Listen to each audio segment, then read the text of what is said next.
देखो angle subtended by a chord क्या होता है, एक सर्कल है, कॉर्ड मतलब एक लाइन जो दो पॉइंट पे टच कर रहा है और ये सेंटर है। तो ये वाला पोर्शन क्या बन गया, ऊपर वाला ये पूरा एरिया क्या है, सेगमेंट होता है। तो ये मेजर सेगमेंट है और ये माइनर सेगमेंट है। इस कॉर्ड की वजह से ये एंगल बन रहा है ना यहाँ पर, ठीक है, ये कॉर्ड के कारण यही एंगल बन रहा है ना। कहाँ पर बन रहा है, ऑन द सर्कल। इसको नाम दे रहे हम सपोज ABC, यहाँ सेंटर है O। तो ऑन द सर्कल कौन सा एंगल बना, एंगल BAC। समझ आया। अब इसी कॉर्ड के कारण सेंटर में भी एक एंगल बन रहा है, ये वाला, इस एंगल का नाम है, तो एट द सेंटर ये होगा एंगल BOC। यही है सबसे पहले एंगल सबटेंडेड बाय अ कॉर्ड। समझ आया। इसी एंगल की वजह से माइनर सेगमेंट में भी एक एंगल बन रहा है, इसी कॉर्ड के कारण। बेसिकली ये कॉर्ड है, तो इसको बेस में रखते हुए जो भी एंगल बन रहा है, तो एंगल BDC। तो सबसे पहला थ्योरम क्या है कि एक सर्कल में अगर दो इक्वल कॉर्ड्स हैं, ठीक है, let AB and CD be two equal chords of a circle with centre O, तो इसके वजह से सेंटर में कौन सा एंगल बनेगा, ये वाला, और हाँ एंगल AOB, और इसके वजह से कौन सा एंगल बनेगा, COD। तो इन लोगों का बोलना ये है कि अगर कॉर्ड्स इक्वल होता है तो दोनों एंगल भी इक्वल होगा। ये अभी तुम लोगों को लग रहा है कि वर्टिकली अपोजिट है, लेकिन ये वर्टिकली अपोजिट नहीं है, क्योंकि AD एक स्ट्रेट लाइन नहीं हो रहा। तो इसको कैसे प्रूव करेंगे, बोले दोनों ट्राइंगल को कॉन्ग्रुएंट करके। क्या क्या क्राइटेरिया होगा, OA इक्वल्स टू OD, क्योंकि एक ही सर्कल का तो रेडियस है, OB इक्वल्स टू OC, और AB और CD इक्वल दिया हुआ है, तो दोनों ट्राइंगल ट्रिपल ऐसे कॉन्ग्रुएंट हो गया। तो इसका मतलब अपोजिट ये जो एंगल है दोनों इक्वल हो गया CPCT के कारण। समझ आया। तो theorem word by word learn करना पड़ेगा कि equal chords of a circle subtend मतलब बनाता है equal angles at the centre. ये फर्स्ट थ्योरम। दूसरा थ्योरम इसका उल्टा होता है। दूसरा थ्योरम होता है कि अगर एंगल इक्वल है तो तुम लोगों को बोलना है कि कॉर्ड्स भी इक्वल होगा। मतलब ये लोग क्या दे दिया, दोनों एंगल को इक्वल दे दिया। अब प्रूव करना है कि AB और CD इक्वल है। ऐश्वर्या कैसे करेंगे, to prove AB equals to CD, तो कैसे करेंगे। यहाँ पर पता है कि एंगल इक्वल है। दीदी पहले तो दीदी दोनों एंगल को दीदी लिख देंगे, angle ABO equals to angle CDO। CDO नहीं, COD लिखने से क्या होगा, फिर लिख दिया एंगल इक्वल है। दीदी उसके बाद दीदी कॉन्ग्रुएंट प्रूफ कर, हाँ दोनों कोई भी इक्वल प्रूफ करना है ना, तो CPCT से कर देंगे। तो ये दोनों ट्राइंगल को कॉन्ग्रुएंट प्रूव करना है।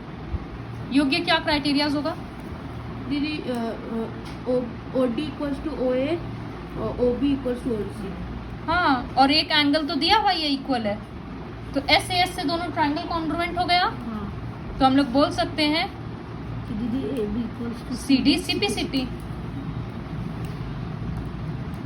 समझ आया। यही रिवर्स थ्योरम है। तो इसका स्टेटमेंट क्या होगा, यहाँ लिखा हुआ है, if angles subtended by the chords are equal then the chords will be equal. पूछो और निलय क्या पूछना था।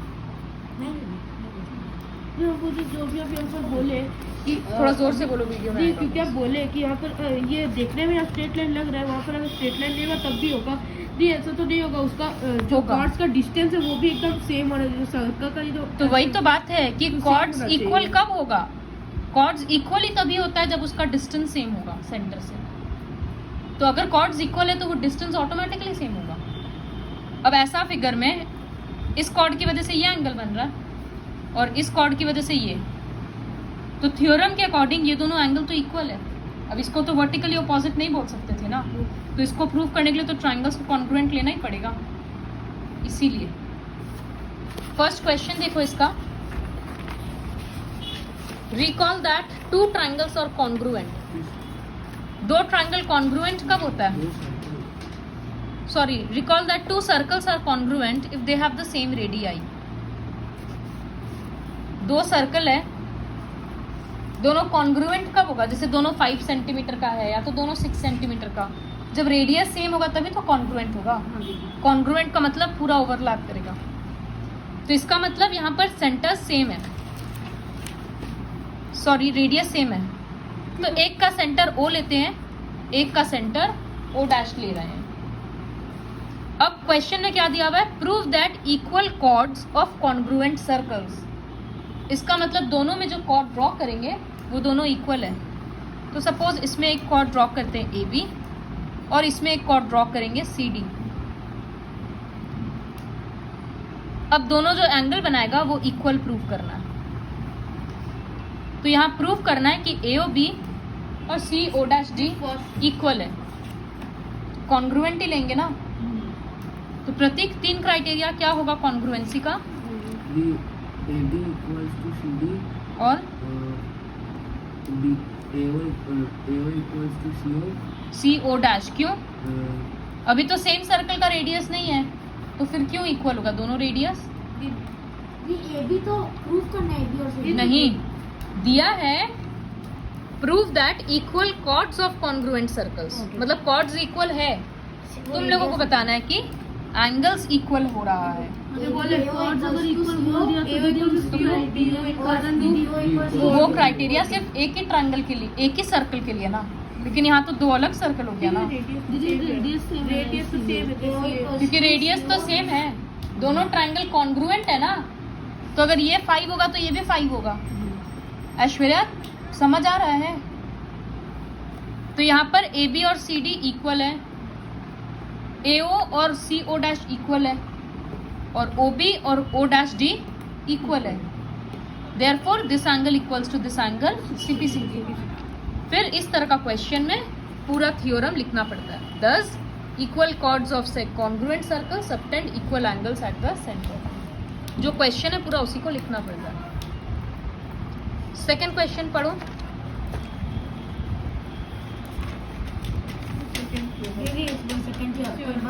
पढ़ो और इसको खुद से ट्राई करो, सब लोग जल्दी ट्राई करो। इतने देर फर्स्ट क्वेश्चन को ऐसे लिखना है, वो देखो। लेट अस कंसिडर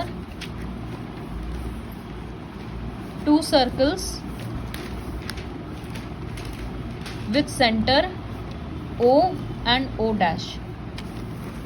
ये फिगर दिखा देंगे, O and O'।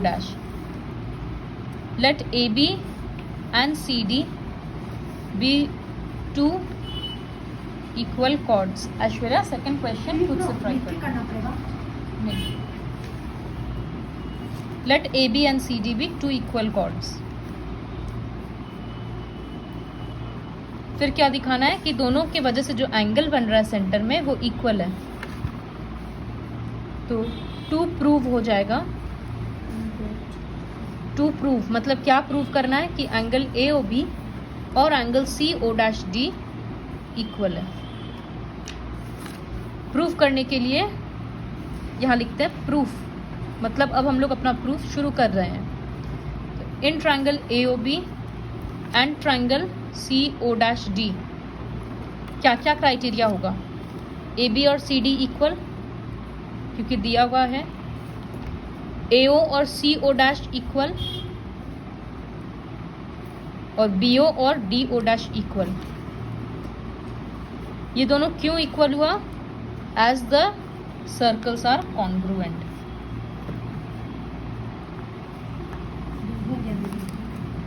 Therefore, triangle AOB is congruent to triangle CO'D triple S, which implies दोनों एंगल इक्वल है। फिर एक बार पूरा स्टेटमेंट लिख देना। thus equal chords of congruent circle subtend equal angle at the centre. Question से फिर क्वेश्चन 2 देखो।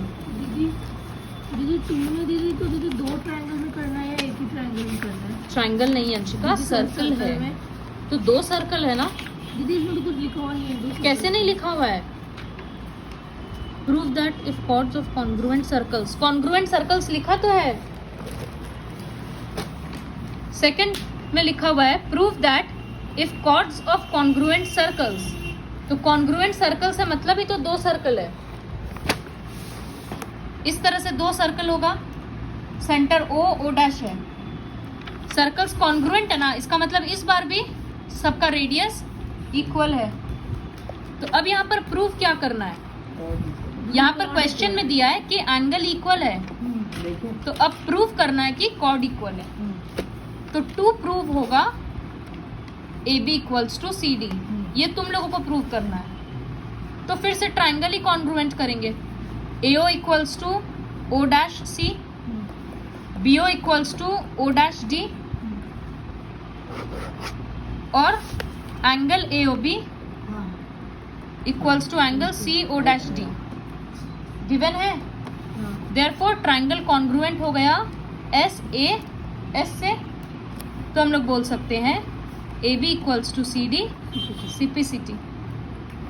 फिर लिखेंगे 10, यहाँ से पूरा लिखेंगे। If chords of congruent circle subtend equal angle then the chords are congruent. समझ आया?